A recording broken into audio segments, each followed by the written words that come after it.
Good afternoon, everyone, and welcome to the Chair of Court Hustings event. I'm Tricia Bay, I'm the Deputy Chair of Court and the Chair of the Chair of Court Appointment Committee, which has overseen this process so far. And it's a great pleasure of mine to host the next hour and a half or so. The process of electing a new Chair of Court is a really important one in the course of the University of Dundee's life. And as everyone here this evening, with the exception of our two candidates, is actually on part of the electorate and has the right to cast a vote, it's our opportunity to quiz the candidates so we can make up our minds who we want to vote for later in the week. You probably know, but the Chair of Court is the chair of our overall governing body, like the chair of a board in other sectors. And our court is responsible for overseeing the university's activities, for agreeing our strategic direction, for holding the principal and the exec to account, and for ensuring that we do everything possible to achieve our objectives in a way that's really consistent with our values. So the chair leads and guides the court and creates the environment in which a high quality discussion and debate take place, and crucially, and this is a really important part of the role, works with the principal to offer support and guidance and challenge. Now, we're all really sorry to see our much admired current chair, Ronnie, leave the role after 2 terms, but our legislation requires him to step down, which is why we're in the process just now of finding someone to lead us through the next era. So I'll just say a few words about the process so far before introducing our 2 candidates and the returning officer. You'll see us, the itinerary, I think you saw it probably at the beginning, saying a little bit of intro here, then we'll have the opportunity of hearing the opening statements from our candidates, then the main body of the event, of course, is the Q&A. So, Henry, let me just say a few words about the process so far. We started this appointment process back in November with the formation of appointment committee, and that was made up of the some lay court members, some staff representatives, some student representatives. We drew up a list of criteria of what we were looking for in our new chair. We appointed a search agency to help us find them and developed a brief for them in helping them to publicise the role. Just a few weeks ago, our committee interviewed a short list of 6 applicants who also met a group of students, a group of staff, met the principal, and at the end of the process, we all conferred and agreed that 2 of the candidates were outstanding, and we would be delighted if either of them became our new chair. So I'm personally really pleased to be able to introduce you won't see them just yet, but you'll see them shortly, to Amanda Miller and William Patey, who you will see shortly and get to know a bit better over the course of this hour and a half. But before I invite them to make their introductory remarks, I'm going to pass over to Jim McGeorge, the University Secretary, who's also the returning officer for the voting part of the process, who's going to just tell you a little bit about what happens after this, and then he'll bring me back in. So Jim, if that's okay, I'll pass over to you. There's a little bit of a delay on this, so bear with us. We think we know what's happening. Okay, thanks, Tricia. So for those of you who don't know me, my name's Jim McGeorge. I'm University Secretary and Chief Operating Officer here at Dundee. But for the purposes of this election, I'm the returning officer. So that means I'm responsible for overseeing the election and for making sure that it's carried out fairly and in accordance with our processes. So you should all have seen a message from me last week and again today, which draws attention to the process and to the website for the election. And that website really contains everything you need to know about the process. It has statements from each of the candidates along with their CVs. And from tomorrow, it will have a link to the recording of tonight's event. It also includes details of how to vote when voting opens. So the vote will go live at 9 o'clock in the morning on Wednesday, that's the 30th of March, and it will close at 4 p.m. on Friday, that's the 1st of April. There'll be a reminder message that goes out to the university community At the start of that process, just to confirm that voting is opened, and we'll send out a second reminder just to let you know in good time before the vote closes on Friday afternoon. The electorate for the vote comprises all members of the University Court, all students and all staff, apart from associate staff and associate students. Quite simple, each member of the electorate has a single vote, and the winner is the person who receives the most votes. We are running the vote through a company called MSL, which is an organisation that's external to and entirely independent of the university, and they will close the voting system at 4 o'clock on Friday and carry out an electronic vote straight afterwards. And thereafter, once the two candidates have been notified of the outcome, a short statement will be circulated to all students and staff, hopefully late on Friday afternoon, and we'll follow that on Monday with more detailed messaging and press releases. And on that note, Tricia, I'll hand back to you.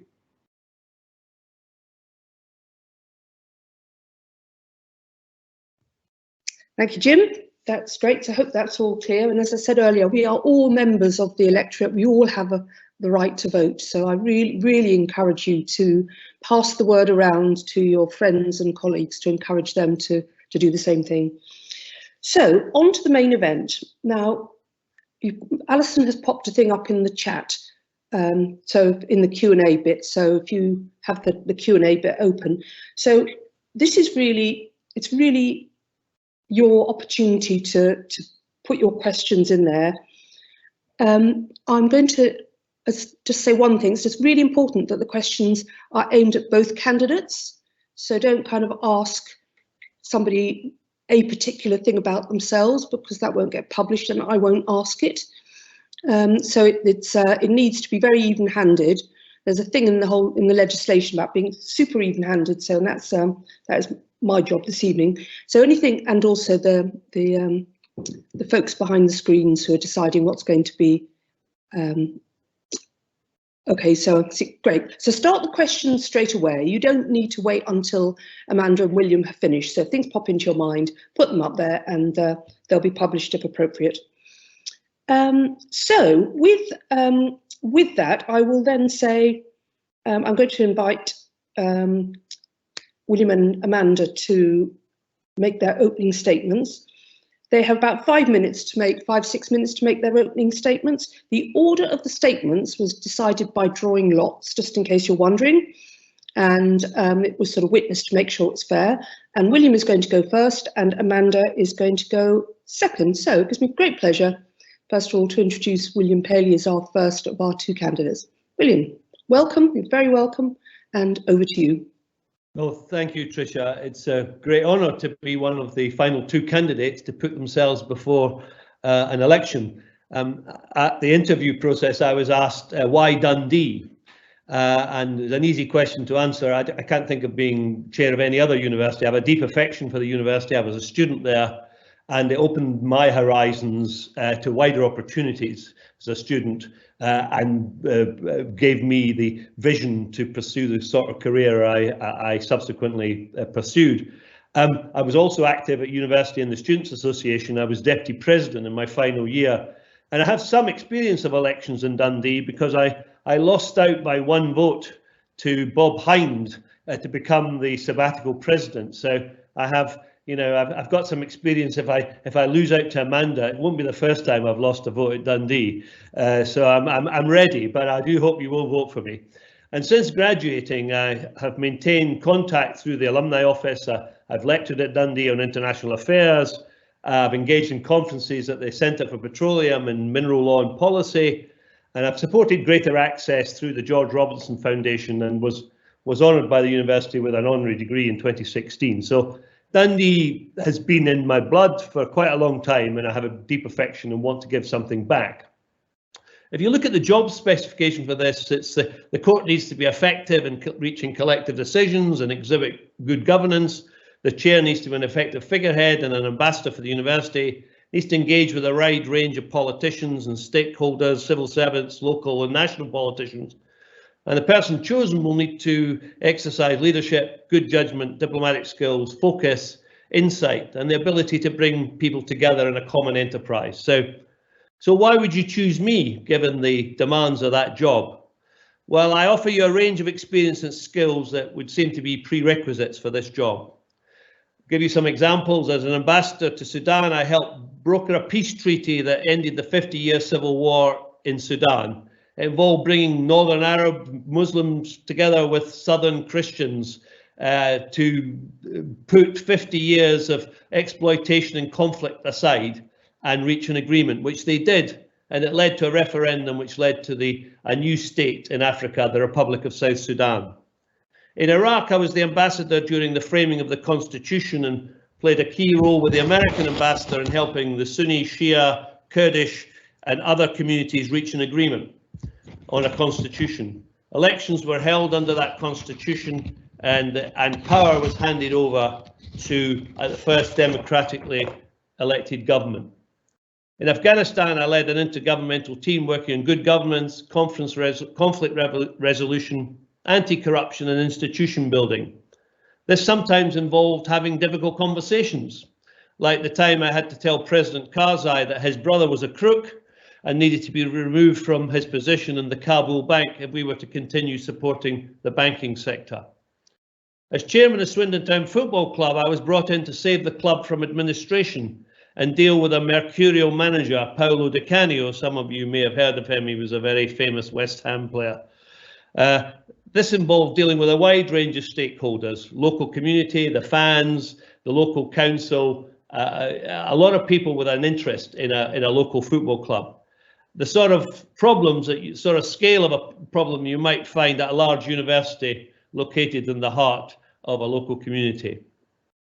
As chairman of the Financial Systems Vulnerability Committee of HSBC Bank Middle East, it was my job to ensure that the bank had the right systems in place to deal with money laundering, terrorist finance, sanctions legislation against a very strict regulatory framework. And as a non-executive director, I served on both the audit and risk committees of this multi-billion-dollar bank, holding the executive to account for a wide range of regulatory requirements, whilst giving them the space to be a commercial success. This required a great deal of tact, confidence, especially if you're not a banker, and insight. As chairman of Turquoise Mountain Trust, a Scottish charity helping provide livelihoods for tens of thousands of people in Afghanistan, Myanmar and Jordan, I had to exercise my political skills, good judgment and focus to balance a myriad of risks as we dealt with the recent Taliban takeover and a military coup in Myanmar. We managed to evacuate some of the most vulnerable of our people while maintaining operations for the vast majority who are dependent on our efforts to sustain themselves. Over a long career, I've learned one thing, that you will only succeed if you draw on the widest pool of talent, regardless of gender, sexual orientation, race or disability. You need to be transparent and open about what you're trying to achieve and be ready to explain why decisions have been reached to those most likely to be disappointed. So after years of preparation, I believe I have the wide experience, the good judgment, focus and professional approach required, and I humbly offer myself up to you as your next chair. So vote for me.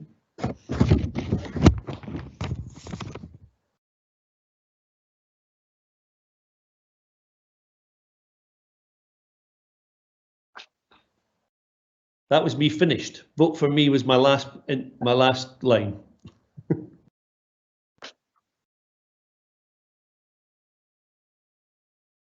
We're just waiting for the red box to pop up, and it's popped up on me. So thank you very much for that, William. And Amanda, you're very welcome. Very good to see you again. So without further ado, can I just pass over to you to make your opening remarks? Thank you, Tricia. Pleasure to see you again. I'm intrigued to see that the red box actually shows up on my screen on the basis that it may clash either with my hair, the red flag or the red walls behind me. It's an absolute, for me, an absolute unique experience to be in conversation and hopefully in conversation with you all this afternoon.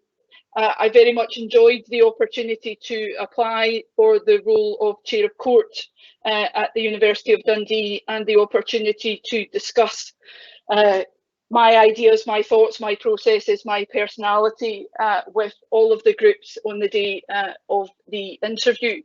I feel slightly daunted because I don't have the level of international experience that William has. I have holiday in elements of the Middle East, but not had the experiences that he has had. That said, I do have a range of chairing experience, fairly extensive, I think, for my career background, governance experience. And as an individual, I have spent my life passionate about the delivery and improvement of opportunities for all of society. I am fundamentally passionate about ensuring that there are opportunities available, making sure that the governance is in place to maximise those opportunities and open up opportunities for people who may not otherwise be able to access them. I have, as you will have seen from my CV and my note in relation to the hustings, I have been president of the Law Society of Scotland.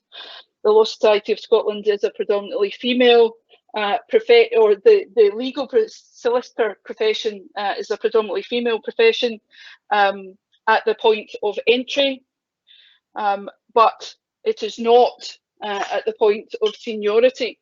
But I have become president of the society. It's 5th female president and unique in my existence as its first LGBT plus president. It is difficult to be from different environments. Dundee does a wonderful job in opening up environments, opening up cultures and opportunities for people. And as chair of the court, I want to be in an environment where we are in a position to continue to encourage that equity of opportunity, that diversity of opportunity, and allow Dundee to benefit from all of those opportunities, as well as contributing to the world-leading work that it does. As chair of court, it would be my responsibility to ensure that the court operates as an inclusive a way as possible, and ensure that the governance of the organisation is as effective as possible, in the interest of ensuring that the work that the students, the researchers, the staff, the funders, those who deal with the funding applications, to ensure that that work can continue and that Dundee can continue to thrive. Now, I'm not a Dundee graduate. I have a particular affinity with the University of Strathclyde because that's where I went to university. So I'm not going to hide from that. But I have lived 20 miles from Dundee for the last 25 years of my life out of choice. I have taught at the University of Dundee.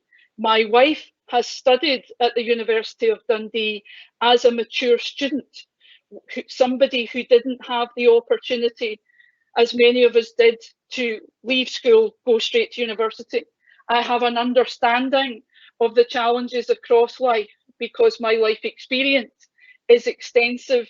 Some of it is valued, some of it has been less valued, but as time has gone on and I have become successful, there is a greater opportunity to be able to show people that diversity doesn't come with horns on its head or other particular perceptions. It is important that we overcome those perceptions, and the way we do that is by doing it together. I've had challenge in my life. I've had experience of homelessness, of poverty, of family dysfunction is perhaps a polite way to describe it. I've also had the opportunity of wonderful education, great learning, great parenting at a later stage. And there is a lot to benefit from that. And hopefully I can show that I am a product of elements of all of those elements. And it's important to understand that all of those elements are what make an organisation a great place. The skill to bring in that level of inclusivity, that level of understanding, In terms of governance, I've talked about being president of the Law Society, 12,000 members, all of which have individual opinions. So I'm well experienced at managing individual opinions. There's no doubt that lawyers are not short of an opinion. I've chaired a board and a council of more than 50 people, with a selection of people across society, professional challenges.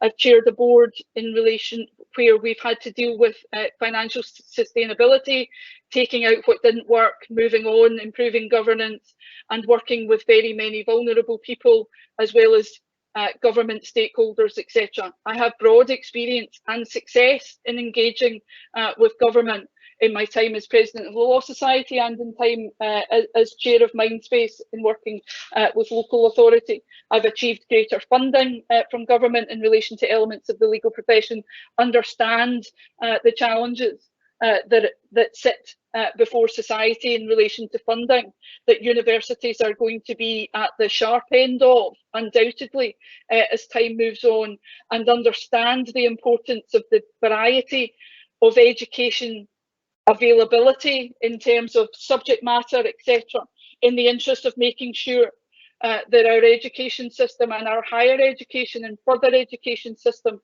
the quality of which comes from an organisation like the University of Dundee, is in a position to continue to contribute in a meaningful way to civil society.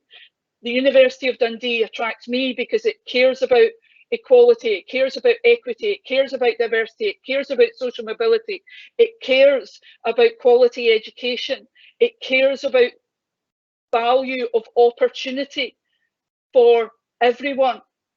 That's something I believe passionately in and I've spent my career building. And I believe that I have the skills, the passion and the interest in the University of Dundee to ensure that it continues to be well governed and continues to move forward in contributing to civil society in the 21st century. We have many challenges to overcome, and the University of Dundee will contribute to society in the interest of overcoming many of those challenges. And I look forward to being your chair of court and helping you deliver on that.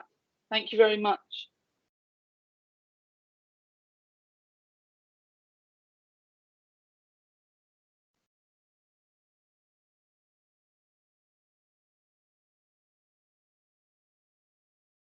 So thank you both very much. I'll just wait until, there we are. Thank you both very much for your powerful and impassioned opening statements. I think that gives our audience a very good opening view of what you both stand for. So I'm going to move to the Q&A now. Some questions have already been published. And I'm going to start with a sort of a broad question, which is about the challenges facing university. Both of you have spent time talking to the students in the focus groups and to the staff in the focus groups and to the principal. And I know in the panel I was on, it was a bit more formal than the focus groups you're on. So, but hopefully it's given you the opportunity to think about this question and to be able to answer it. So I'm going to, given that William opened this piece, Amanda, I'm going to come to you. Let me tell you what the question is. The question is, what does each candidate think are the big challenges facing the university, and how will they help us tackle them? I mean, it's very easy to say a lot of great things about the university. Well, I personally find it very easy to say a lot of great things about the university. But of course, you know, the reality of the governing and of court is there are a lot of real challenges that university is facing and will face ahead. So this is a question about that. So to you first, Amanda, what does each candidate think are the big challenges facing the university, and how will they help tackle them?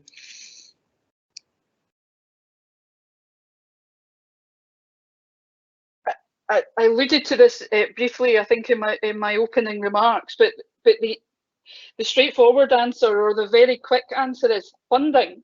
Funding will be a phenomenal issue in the current climate.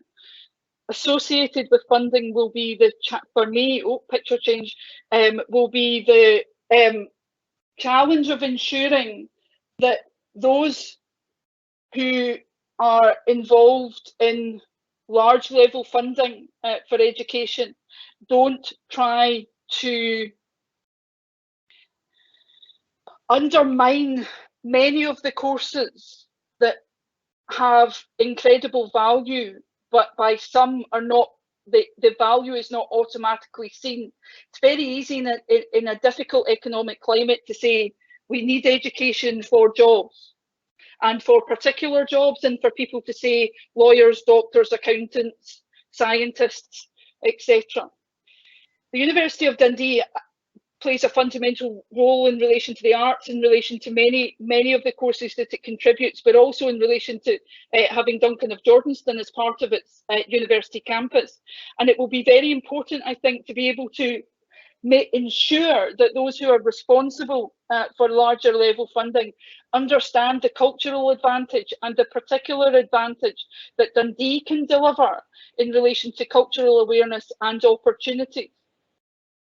So ultimately, it's about that broader conversation to make sure that the university is able to continue to thrive in the way that it does, continue to offer in the way that it does, but have the funding in order to be able to do that.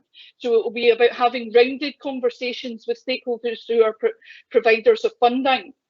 But there will be other issues. There are and again economic issues in relation to staffing and so on. But in terms of high level, which is where the court sits, looking at governance, it's about making sure that there is a sufficiency of funding in order to deliver strategic development and preservation of what the university already does, so that it can then drive forward. Thank you, Amanda. William, over to you. Well, you'll not be surprised that it's funding. Yes, absolutely. I mean, that would be the motto for the whole of society at the moment, if you look at it. But the university sector is going to be hit. And if you look at Dundee in particular, we get about 1/3 of the money from the Scottish funding body, and the other 2/3 comes from overseas students and research grants, commercial ventures, commercial partnerships. So that's going to be a big issue, and I agree with Amanda. It would be easy to narrow down the university to the things that are sexy and attract all the funding, but for an institution like Dundee, we have to be broad-based. We have to contribute widely to society. We have to be part of making Dundee a more prosperous place. I mean, if Dundee is prosperous, the university can thrive. So there's a great challenge there. But I think, if I was to be the chair, I would see a part of my role would be to, with the principal and vice chancellor and the group, is to go out and try and get some of that funding, to get a bigger share of the cake. And we know from the dispute you had last week, the staff, there's pressure for funding the staff and giving them a not seeing them their living conditions deteriorate through inflation. So there's a big problem there. One of the other big issues which came up in my discussions with the focus groups is the stress, recognising the stress that the staff have been under, and to some extent the students as well, over the last 2 years. We've had an absolutely unprecedented situation with COVID, which has really put a lot of stress on individuals through having to do through remote learning, and it came through that the staff need some space to recover, and they'll need help to flourish. So I think those would be the two of the biggest issues, and maintaining access to university. I think, as Amanda says, Dundee has a fantastic record for being inclusive. I was a beneficiary of that. I wasn't somebody who would automatically have gone to university. So I'm very passionate about making sure that we remain open to people who couldn't afford to go to university. So we need, even in a time of stressed finances, we need to still work out how we can get people with access to a job. And as a social scientist, you know, there's never a straight path to a job. You just take your chances. But I do think a good university like Dundee can give you a skill set that can fit into lots of different places. You don't just have to be a lawyer, a doctor, a scientist. Even social scientists can get jobs, and we have a great reputation for placing people. So we need to keep going on that. Thank you, William. So I'll just pause for a moment until I'm back on screen. So there are a number of questions that are coming through that pick up a particular theme about pensions. I'm going to ask the more particular one in a minute, but a more general one that leads us into this question, because it's very clear that you can't answer very specific questions about pensions situation that we're in, but I can make some of it more general, but I'm going to start leading into some of that conversation by one of our questioners that says, despite it's a person, despite their best efforts, senior management have lost trust from across the university through the pay and pensions disputes, restructuring, lack of priorities, and rising workloads, which you've just referred to, which they brought up in your focus group, William. How will each candidate turn that perception around and restore trust? So this is now somebody beginning to identify some of the issues that are seen from the ground as being challenges from the ground.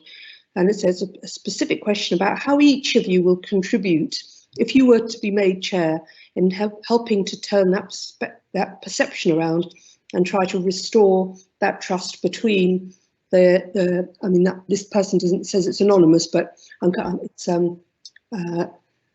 clearly somebody on the staff side. So, William, I'll come to you first then about how you will be able to contribute to restoring trust. Well, I mean, the way to restore trust is to be open, honest, and transparent about this. This is not easy. You know, I doubt that the university executive group have been deliberately trying to hold down pay or pensions. These are nationally negotiated positions, as I understand it. It's the Universities and Colleges Employers Association who negotiate the pensions, and I understand there's a big cut in pensions proposed. I suppose so. You've got to be honest about how much flexibility you have. I did actually look this up, and apparently the 18 members of the Universities and Colleges Employers Association, 6 of them come from the committee of the university chairs. So, you know, even if you were the university chair that was on that committee, you have a voice, but you can't deliver because you're up against financial pressures against the whole university sector. So I think you have to be honest for a start. I think some of the things you might be able to do something about is, I know that we've got a gender, race and disability pay gap. So knowing where your pay gap is and doing something about it, I think is probably one of those areas where you could, where individual universities could ensure that they're doing within the overall constraints of how much money they have. So restoring trust, I mean, the way I always looked at gaining the trust and loyalty of my staff is to be honest with them and be transparent and tell them, you know, what's going on. I doubt no chair is going to be able to wave a magic wand and say, yeah, I agree with you, you should get more money, and that pension cut's too far. It's going to be much more complicated than that. But I think an open dialogue, transparency is probably the way to restore trust if trust has been lost, I think.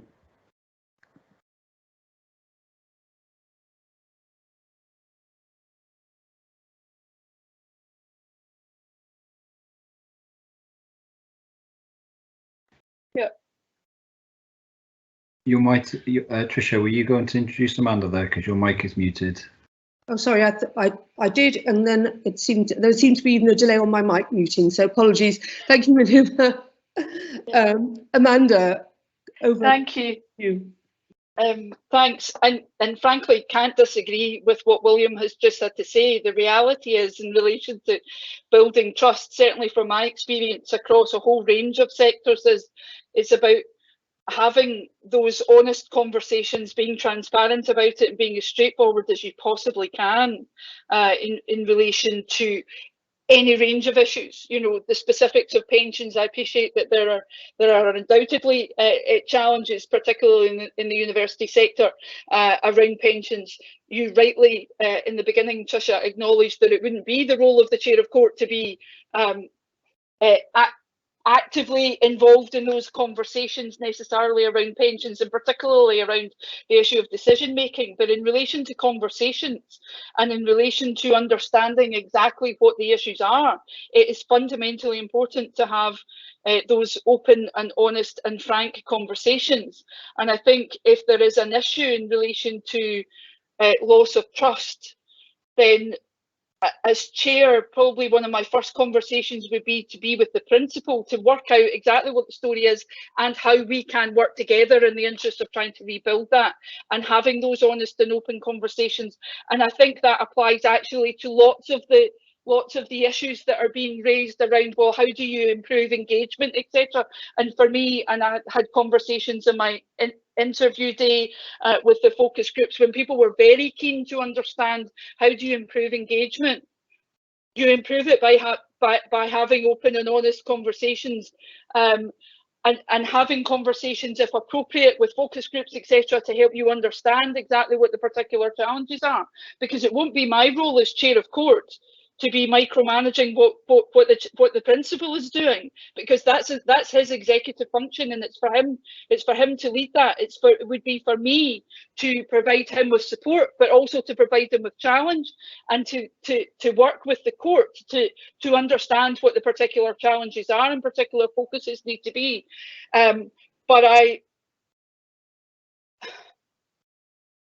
have built my life around being as honest, as transparent, and as clear as I possibly can be in areas where it can be very difficult to get your point across, but ensuring that those points are gotten across. And sometimes that's about changing the delivery of the message, but the message must never change once you've worked out what the message is going to be. And that's not to say to be rigid about it, but once a collective decision has been made about what the messages are, they need to be clearly and transparently delivered in whatever way is most effective, whether that's to students, whether that's to funders, whether that's to the Scottish Funding Council, and whether it's to staff. So William and I think, are exactly on the same page about this. Thank you, Amanda. There's a question here which picks up one of the points that you've both made, but taken in a slightly different direction, which is about engagement. So it's a broader topic about engagement. It says, court, it's anonymous, so I can't tell you whether it's a staff member or a student member, but I can, because of course, okay, I'll read it out and then you'll be able to tell who it is. It's a staff member. The question, the comment is, court seems distant from those of us working in the university. What steps will candidates take to connect the work of the court with the wider university community? Okay, so that is a very direct question about engagement, and the sense that, you know, what does court do? It's sort of a bit remote, it wafts around. So waft is clearly my word. So I'm on, and I'm on it. So I'll come to you first, Amanda. You know, what steps could you take as chair of court to connect the work of court with the wider university community? I think that's about having conversations. It's about bringing groups together to be able to have that conversation. This is what we do. This is where our intentions are. This is why we're operating in the way that we do. What do you see as the particular challenges? There will be some things that are able to be resolved in the sense of being able to have as open and transparent conversations, or certainly engagements in the first instance. court, like most things organised within universities, has a particular structure, so there'll be a limit to what can be done in that sense. But again, it's about having those conversations. It's about having conversations with focus groups, for, you know, and that, for me, that was part of the joy of the interview process, to be able to have a conversation with a staff focus group and have some understanding of where some of their anxieties, challenges, thoughts were. And similarly with staff, similarly with students, because it is disappointing in relation to numbers with regard to election and things like that. But the reality is, for so many people, if it's going fine, then it's not, it doesn't necessarily have to be something that particularly concerns them. But the opportunity to have that open conversation, be happy to do it and work. Again, with the principle and the interest of setting up those conversations, because you have to be very careful as chair of court that this doesn't become what is seen as an executive function, because it simply isn't. It's a non-executive function, and it's so important in the interest of governance that these things are kept separate and that people understand why they're kept separate. Now, if that's the conversation that needs to be had so that people can see the challenges and the differentials, happy to have it. And I think that's absolutely the way to go in the interest of increasing engagement, increasing interest, and as William and I have both talked about, you know, being as inclusive as possible in terms of the court itself, which may then encourage, if you have those open conversations with people to explain the challenges, it may then encourage people to say, well, that might be a place for me, because it's not all stuffed shirts or you've already decided what's going to happen before the meeting takes place and all of those kind of things. So it's about bringing that level of candid reassurance. Thanks. Thank you, Amanda. William, over to you about, again, just to remind you, the question is about what steps will you be able to take to connect the work of the court with the wider university community? Yeah, I mean, I agree with Amanda. Maybe we should do a job share. We'll have to find some point of disagreement here. But I think this is a common problem with governing bodies. We had it in the bank. You know, the board were remote. Nobody knew who they were, and and there was always this dilemma. But the board doesn't run the bank. You know, the executives run the bank. They're the ones who take the decisions. They're the ones. The CEO is the visible person. But I think there is more we could probably do, given that this keeps coming up. You know, who are the court? What are they? It's a kind of, it's dark arts or something. You could probably hold the, be more open about it, but guarding against what Amanda pointed out, being, second guessing, being a court of appeal to the from decisions they don't like that the executive take, or an academic who didn't get their funding for their for their particular research. That's all done by the Senate, academia. So you don't want to get yourself in a position where you're the object of lobbying on various things that are nothing to do with you. So it comes to what Amanda was saying about being honest and open about it, what we do and what we don't do.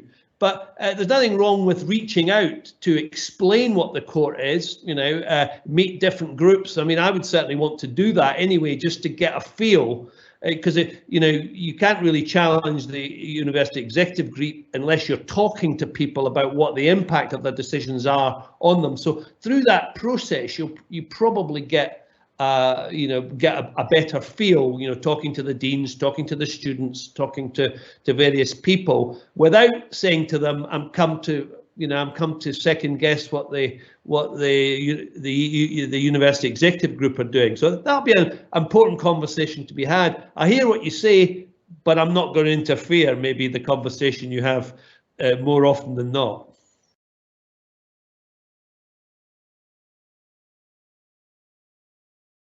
Thank you, William.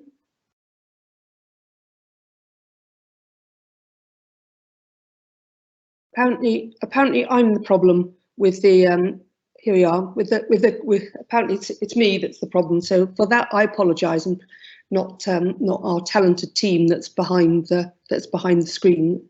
Apparently I'm causing the delay. I don't really know why that is. So let's switch the conversation a little bit away. We may come back to this depending on what other questions come in, and there are some more still here. I'm going to switch the tone of the conversation a little bit. So this is about the relationship between the university and the city. And I'm sure this is all a topic for all universities, but we have a very particular relationship, a close relationship with our city. So this is for William first, and then Amanda. How important do you think it is that the university has a good relationship and reputation within the city? And how do you see it building on that to achieve the aims of the new strategy? Well, great question. A short answer is absolutely critical. If Dundee is successful as a city, Dundee University will be more successful as a university, and vice versa. I think, you know, what I loved about Dundee was it was a campus in the heart of the city. You felt part of Dundee. You know, if I hadn't already arrived as a Hibs supporter, I probably would have chosen one of the Dundee teams. But you know, that's another matter. I've lost some votes there, I see. You know, so that's critical. I was involved in some of the fundraising to bring the V&A to Dundee, and I know what a critical role the university played, and particularly Duncan and Jordanston and the design skills they have there. How bringing that to the university, and I know that the Eden project is another project that is in prospect to be brought to Dundee. Those are fantastic additions to the university. I would like to see the university, you know, have hubs, startups growing out of the research that's done at the university, cooperating. So we have businesses that come out. We've got some great Dundee businesses, you know, in the games industry. But there'll be others in life sciences and others where we can promote business in Dundee. So for me, it's critical having a very cooperative and mutually productive relationship with the city. So I see that as the strategy is, you know, delivering student experience, being a leading research institution, and being a vital part of the local community. If that would be the three pillars of any strategy, as far as I was concerned. Thank you, William. Over to you, Amanda. Sorry, I nearly thought I pressed that big red button in the corner, so I'm glad I didn't do that. Okay, yes, again, William and I are going to end up best friends by the end of this. So it really is important. I think the question was more, how important is it for the university to be successful in the interest of making the city successful? But the two are inextricably linked, I think, as William has effectively alluded to. And I know that Dundee is already doing, the University of Dundee is already doing quite a lot of work in relation to working with entrepreneurs and those kind of things, and I think those are important to continue. That feeds into what we talked about in relation to funding, as well as opportunities and various other bits and pieces. These things invariably do end up interlinked. The major campus of the university has the opportunity of being fundamentally attached to the city, because literally you walk out of the university, you walk onto Perth Road, you are in the centre of the city. So that's a real opportunity. I think it's important as well to remember though about the campus in Kirkcaldy and the influence that it can have both in Kirkcaldy but also in impacting overall on the University of Dundee, as well as what goes on with Duncan and of Jordanston, which I've already spoken about. But yes, ultimately, it's one Dundee, and the aim is to be one Dundee, city, university, etc. University is of phenomenal quality, and things have continued to develop in that way.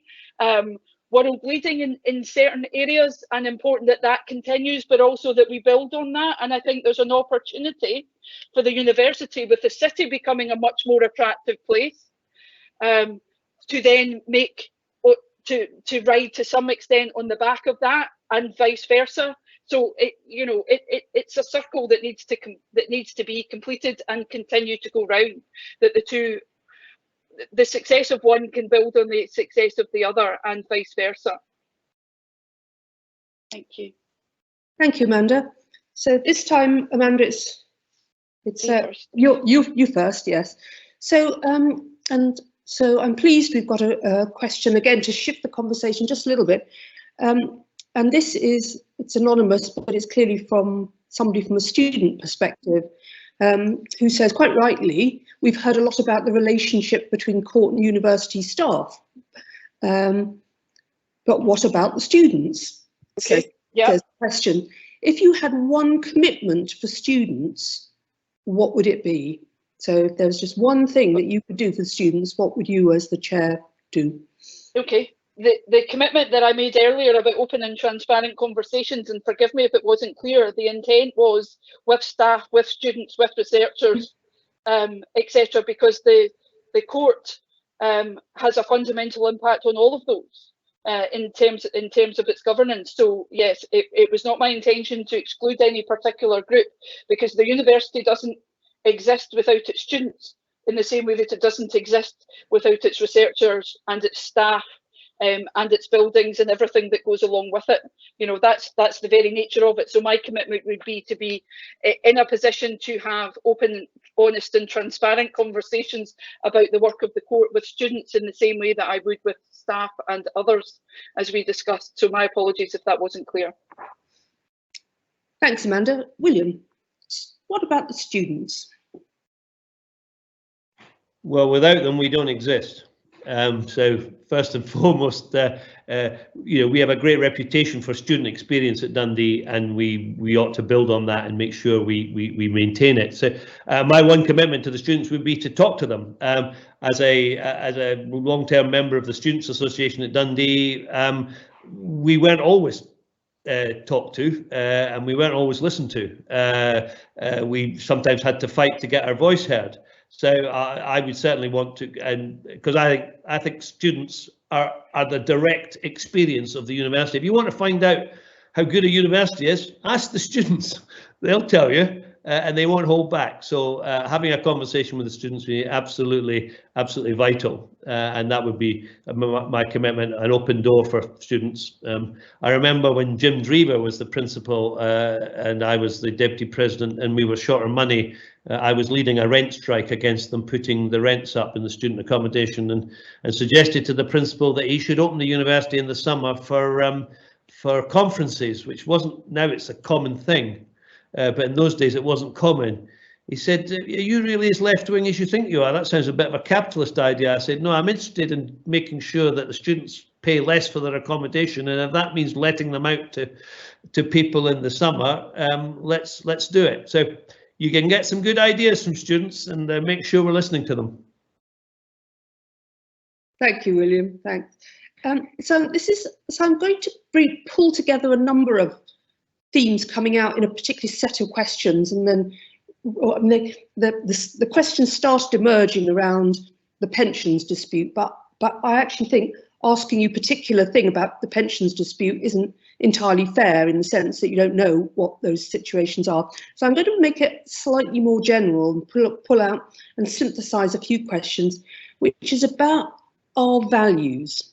And we've always talked about the importance of our values in Dundee, but the questions are really about a number of things seem to be inconsistent with our values, which might be about pay gaps, which one of you mentioned earlier, about the dispute being unfair to certain parts of the population, certainly more junior staff, for instance, certain things about workloads. So I'm going to ask the question in kind of a sort of a general sense.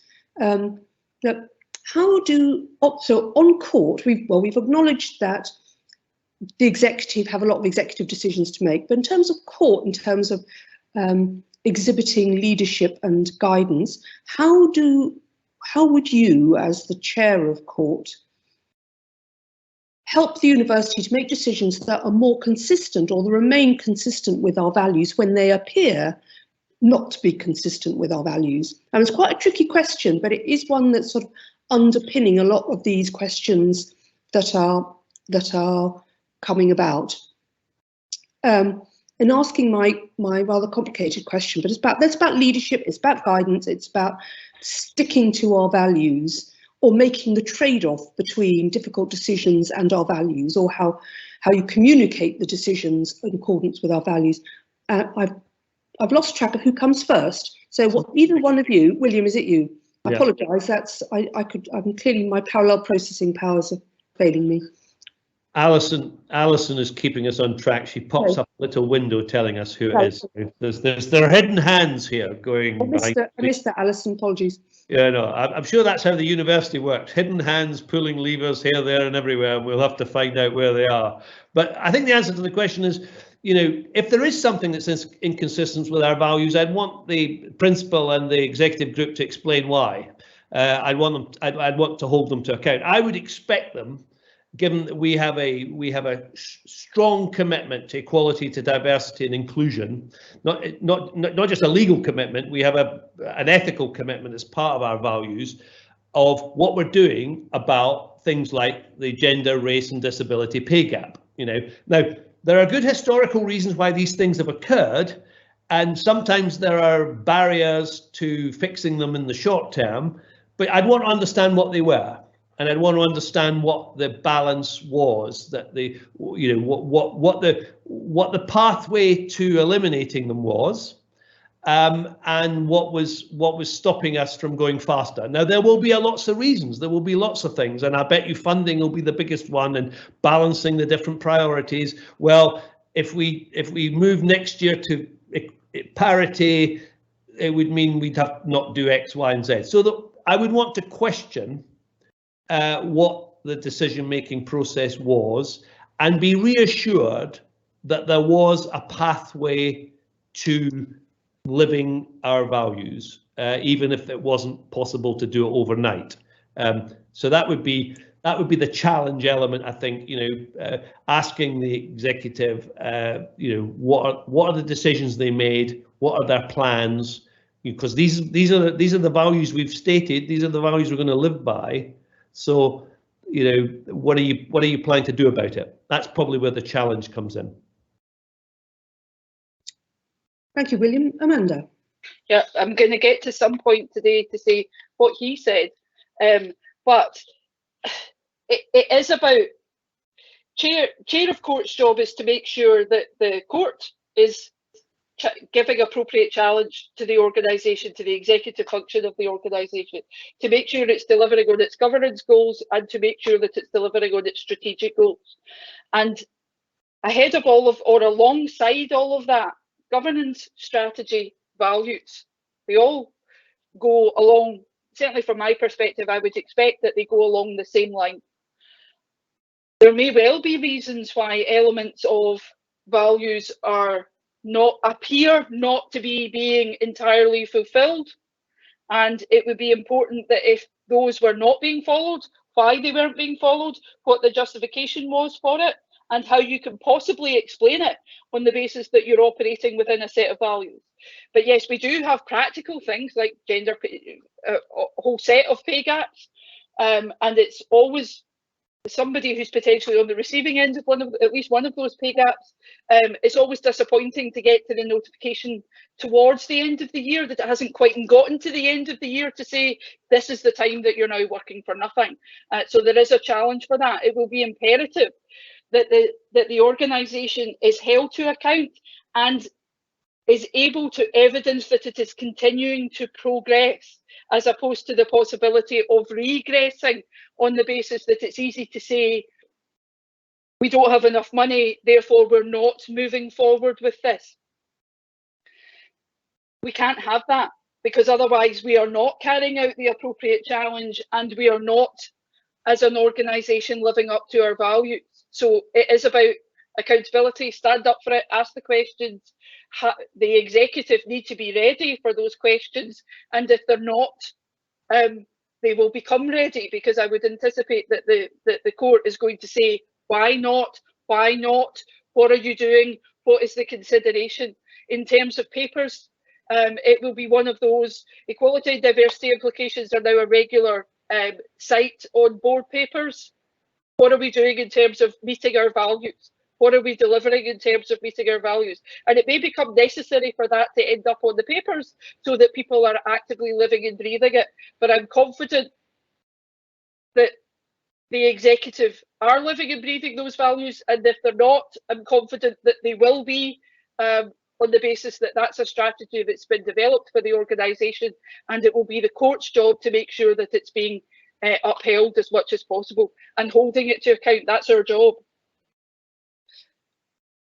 Thank you both for those very powerful answers on that particular subject. Because as far as I'm concerned, holding people account to values seems to me, as a member of court, to be one of the things that is particularly important. I'm going to go back to the topic. So I think we've probably got time for 2 more questions, unless any. The first one is going to move us towards the question of the election process. So we've talked a bit, or quite a lot, about engagement and asking, having conversations. This question is about engagement with the voting system. What can you do as chair of court to encourage greater involvement by students and staff in consultations and elections in our university? Involvement is very low, and your predecessor was elected by barely 1% of the electorate. What can the university do to change the culture of disengagement? So I know that we've had a number of elections recently for the rector and for the DUSA president, and it is typical for us to have fairly low turnouts, but actually one would always want a much bigger turnout, because it shows, you want to be more heavily endorsed in any role that you get, not just win by, when you got 2 votes and I got 1. So that's the question. What can you do? Well, it says what can the university do, but I'm going to make it a bit more personal, because actually this is about either of you as our new chair of court. What can you, as the new chair of court, do to change the culture of disengagement? I mean, clearly you can't change it before this election. I accept that there is a logical impossibility about that, but after post-election. Okay. I did potentially try to change some of the level of engagement, even prior to this election, having sought guidance from colleagues within the governance section at the university, in the sense that I used social media to highlight that this was happening.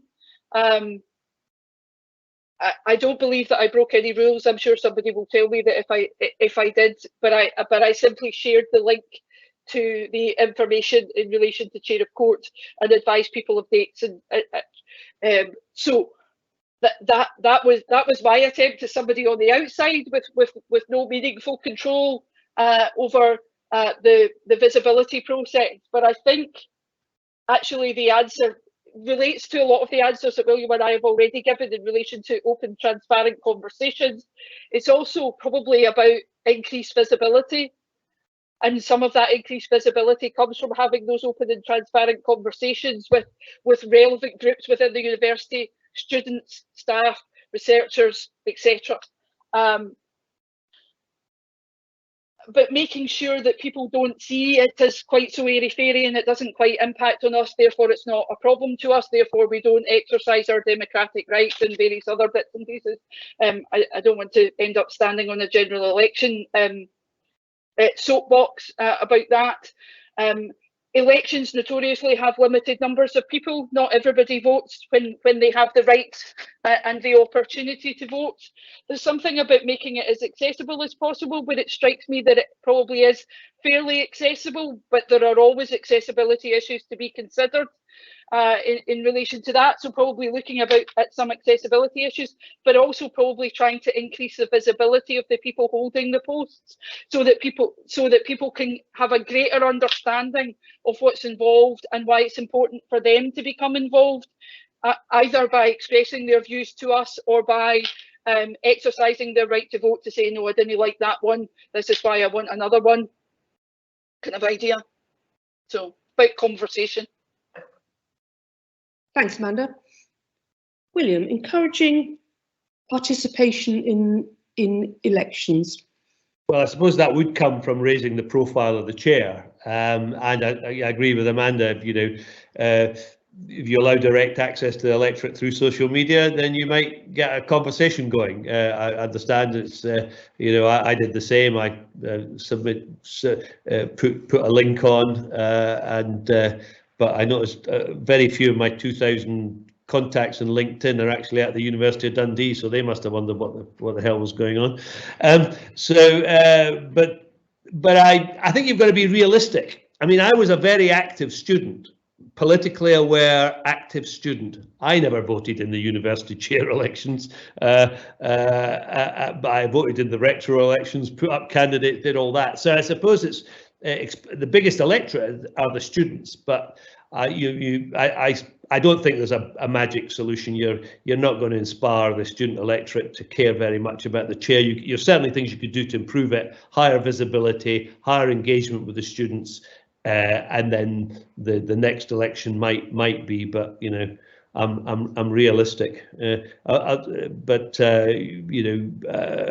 think there's not my attempt to increase the electorate would be increased access to social media and higher visibility of the whole court and chair process. Those are probably the two best things you could do. Thanks, William.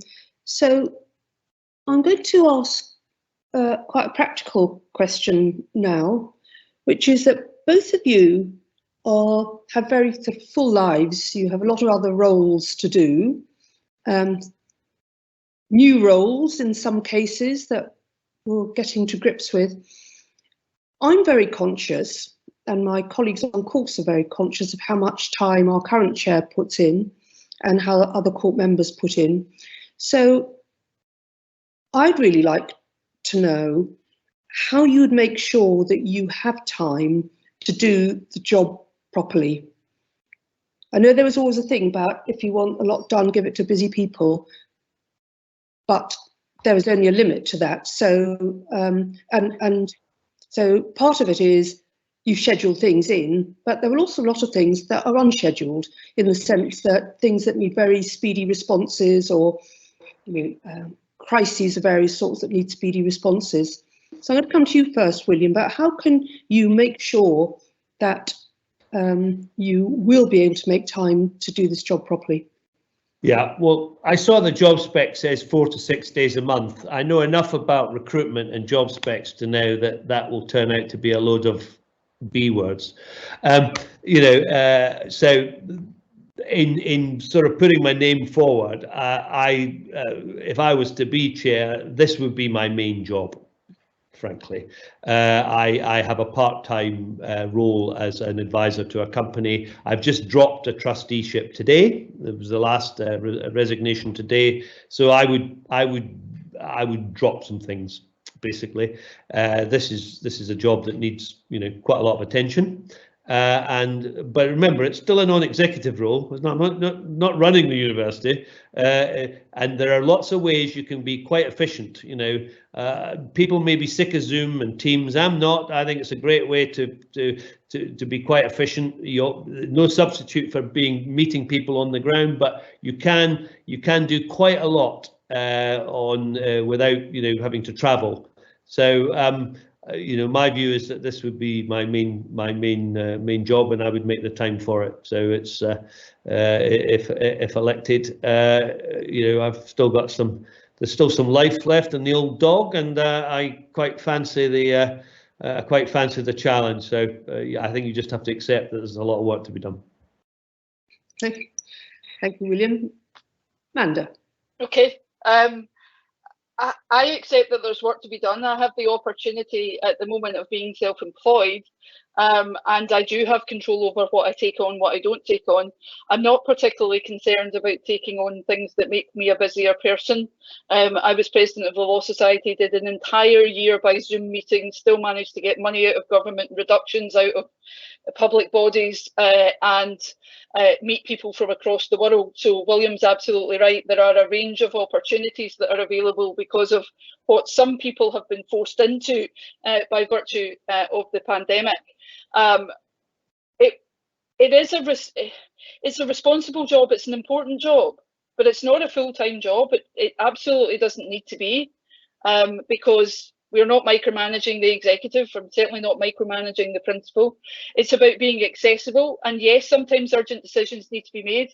That's about relationship building with the principal, so that if, for example, there were to be a crisis and he then needs guidance from me as chair of court, or to at least give me a warning that a journalist might be on the phone, if we're looking at, you know, crisis in the sense of, oh my goodness, somebody's going to phone, what are we going to say, kind of scenario. That's about telephone awareness, it's about accessibility, it's about technological awareness and accessibility, and we have that opportunity in the current climate. I'm also generally have the advantage, while I'm out and about a bit, having been across Clickmannon and Perthshire today, I'm only 30 minutes away for something that potentially has to take place in person. Like William, I'm slightly realistic when I look at headhunters' timeframes, because you look at them, but certainly from my perspective, I've got 3 weeks left in a month, as far as I'm concerned, in relation to being able to do this job, and I expect to be able to do it efficiently. I expect to be visible. I expect to be accessible. I expect particularly to be accessible to the principal. But in terms of micromanaging it and it needing excessive levels of time, I don't believe that that's required. But it will require time. But I definitely have the time, because I am, as far as I can be, in control of my diary. Well, thank you both for those comments. I'm not sure that there is anything in the legislation that enables us to do a job share. I expect Neil's already been looking it up, I'm sure, to say, you know, can we job share? But I suspect that the answer will be no.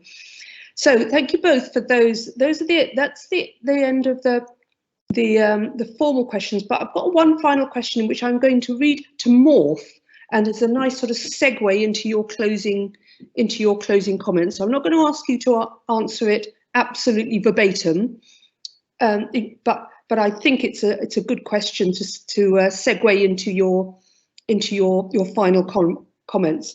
And so, William, I'm going to ask you to do your closing, so a few closing remarks, and then Amanda. And so here is my segue question, or Anonymous's segue question. What new experience, relationships and focus would you each bring to the role of Chair of Court to the benefit of visibility, reputation and achievement of the university, and how would you inspire positive transformation? Which I think is a wonderful question, but I will pass over to William first and then to Amanda to make your closing remarks to encourage the electorate to vote for you. William, over to you. Well, thank you. Well, first, let me say that, you know, I would certainly vote for Amanda. So you've got a difficult choice. You know, she's definitely getting my second vote. So I envy you. I don't envy you your choice. What I would say is that, you know, this is about leadership. The chair of the court is going to be a leader, one of the leaders of the university, and leadership is about inspiring other people, about bringing people along, about making sure that you include people, that you listen to the voices, even the soft voices. It's not always the loudest voice you want to listen to. You want to listen to all the voices. So a university is a very complex organisation. It's a very complex body. It's a big body. It's, you know, a turnover of 260 million. So it's a big business as well as a complex organism. So you need leadership. Now that day-to-day leadership comes from Ian. That's the principal's job, that day-to-day leadership. So there'll be leadership challenges. You will want, I know that when I was a leader, I wanted someone I could lean on and trust and be able to come to for help and advice. And I would want to be that person. I also want to help Dundee be the best university it can be. It's already a great university. I loved my time there. And I would want to pay back. So I you know, I don't have a blueprint for this. I have a set of values that is about inclusion, it's about leadership, it's about dynamism, moving forward, not staying still. If you're staying still, you're going backwards. You know, that's what I bring to this. And, you know, all I could say is that, you know, I come with it with a high degree of enthusiasm, and I would do the best I could do if you entrusted me with the job and not leave me with a bitterness of 2 election defeats in Dundee. So I will leave it there. But you're in. It looks like you'd be in good hands either way. So you look as if you've got a good choice. You can't make a mistake, in my view. But over to you, Amanda. Thank you. I don't. I'm slightly concerned about how bullish I should potentially be on the basis that I do hope I win, but I think you're fab, William, and I hope that you can. In the event that I am successful, I hope you cope, because I would like to get to know you a bit better. So it's been a joy actually to have this conversation. I was slightly apprehensive. I seem to love new experiences and the opportunity to talk to new people, and I guess that's part of the answer to the question from Anonymous. And if it's been the same Anonymous all the way through, what a set of beezers of questions they've had, might I just say. But great. I think the new experiences and relationships and focus that I would look to bring is, I have been a unique leader within the legal profession, and I appreciate that it's the legal profession, and what we're talking about here is education. But I've been involved in education. I've been involved in all sorts of sectors, and in everything I've done, I've brought me to the table, and sometimes that has brought something. To most of the tables that I have joined, I have brought something different, whether it's knowing something different, doing something different, being somebody different that people haven't met before, that they haven't come across before. That's part of why I'm the chair of an equality and diversity group at IOD Scotland. I always find that a bit of a challenge, but actually, as I realise that there is a benefit to that. I am a fundamental believer, as you've heard me say before, in the opportunity and opening up opportunities for everybody. And when we talk about values, and we've talked about that a lot this evening, my core values are equality, equity, justice, and respect. And I have built my entire adult life around those values. I've built a career based on honesty, integrity, clarity, and an ambitious desire to help people access opportunities and develop themselves. That's what a university does, surely. That ambitious desire for people to have opportunities and be able to develop themselves. The University of Dundee and its values sit incredibly well with my values. And I don't, while I have a level of apprehension when I have conversations with people, that's because it's a good thing. And it's good to be apprehensive, and it's good to be passionate about meeting new people and opening up new opportunities. I will bring me, and that's a new experience for the University of Dundee, because the only people at the University of Dundee who've had that experience before have been people that I've taught when I've been doing client counselling. And so I've been quite specific in that role, but I will bring me, I will bring my leadership experience from third sector, from membership organisation, from one of the most opinionated professions in the world. I will bring all of that opportunity, all of that desire, as well as my own passion about improving opportunities for people. That's what a university is set up for. That's what the University of Dundee is achieving with so many international students, so many opportunities in relation to cultural improvement for Dundee, as well as sharing Scotland's cultural opportunities to many of those international students. But there's a great opportunity for everybody in relation to being able to enhance those opportunities. The university is moving forward, the city is moving forward, the city is thriving, the university must thrive along with it, and I want to be part of that transformation. And hopefully my level of passion is coming across to help inspire that positive transformation in answer to the final line of Anonymous's question. Thank you, Amanda. Thank you both, and thank you both for going through this process with us, because we absolutely acknowledge that it's an unusual process, but it's, as you know, it's part of the regulations, and some people aren't up for it. You know, there've been plenty of people that would just say, I just don't want to do that. You know, I'm kind of far too old, I'm far too this, I'm not really up for putting myself out there. So on behalf of the university, I'd really like to thank you both for deciding that you would be up for it and joining in with us as we do this. So whoever wins, I think it'd be fantastic. You know, we'll be very lucky to have either of you. So, so heartfelt thanks for you both, not just for this evening, but for your preparedness to be with us on this. So I just also thank everyone that's participated in this. I apologise if I haven't asked a specific question as well as you might have liked me to, or indeed verbatim, but I'm afraid that's my prerogative as the moderator. And it just remains for me to encourage you again to vote. We've talked about disengagement. You all must be engaged, because you wouldn't be here if you weren't engaged. But please prompt and prod and encourage your mates who aren't here, who feel a bit, oh, it's not really worth it, is it? You've seen we've got two candidates. We've seen they're very different. They can add very different and very positive things to our university, and we want our vote to decide who's the best person. So if you look on the screen, here again is the links for you, and Jim has sent things out. He'll continue to send things out. You've got between Wednesday this week and Friday to vote. So please do so as soon as you can. And then in a short period, we will be able to announce our new chair.